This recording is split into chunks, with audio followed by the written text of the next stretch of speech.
72 to'atamuu fi awwaalchi namoota afuriis argamuun ibsame. Namoonni kunneenis bakkatti dhokatanii turan bosona eegamu keessa kaaba daangaa biyyattii magaalaa Kaarongaa keessatti to'atamuu poolisiin Maalaawii beekseera. Kana malees lammiileen Maalaawii daddabarsa lammiilee Itoophiyaa kanneen keessaa harka qabaachuun shakkaman 10 to'atamaniiru.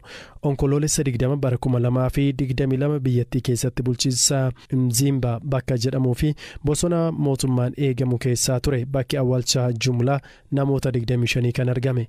Mootummaan Itoophiyaa mootummaa Maalaawii waliin ta'uun dhimmicha qorataa akka jiru dubbii himan ministeera dhimma alaa Itoophiyaa ambaasaadar Mallas Alam dubbataniiru. Bakki awwaalchaa kunis bakka amma lammiilee Itoophiyaa 72 gaafa onkoloolessa 21 bara 2022 itti to'ataman irraa gara kibbaatti fageenya kiiloomeetira 300 irratti argama.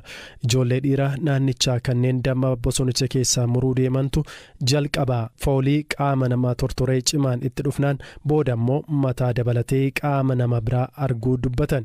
Ijoolleen kunneenis waan argan jaarsolii ollaa isaaniitti erga himanii booda dhimmichi poolisiitti himamuun gara bosonichaa deemuun bakki awwaalcha jumlaa sun adda baafame. Kamisa onkoloolessa 20 bara 2022 ganamas dabalataan awwaalcha namoota 25 guyyaa roobii argameen alatti bakki namoonni afuritti awwaalaman argamutu gabaafame. Ministeerri dhimma nageenyaa biyyattii Jeen Shendeeza kan bakka awwaalcha jumlaa kanatti imaluun argan madda du'a namoota kanaa adda baasuuf qorannoo gaggeessuuf aangawoonni karoora qabachuu dubbataniiru. Namoonni amma to'atamanis karaa seeraan alaatiin waan biyyattii seenaniif deebisanii gara dhufanitti geeffamu. Eebila darbe keessa baqattoonni seeraan alaa 140 poolisii Maalaawiin to'atamanii ture.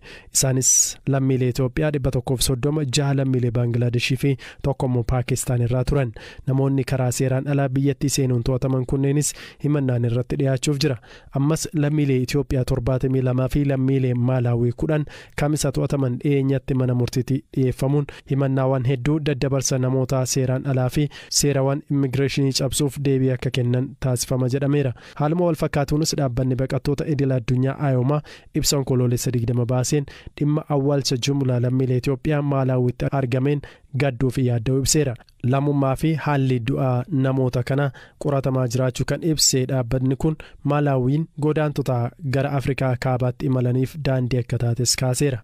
Awwaalchi jumlaa kun argamu hordofee mootummaa Malaawii balaaleffatee qorannoon akka taasifamuu fi namoota keessa qaban irratti tarkaanfiin cimaan akka fudhatamuu ibsa baasen beeksise. Dabalataan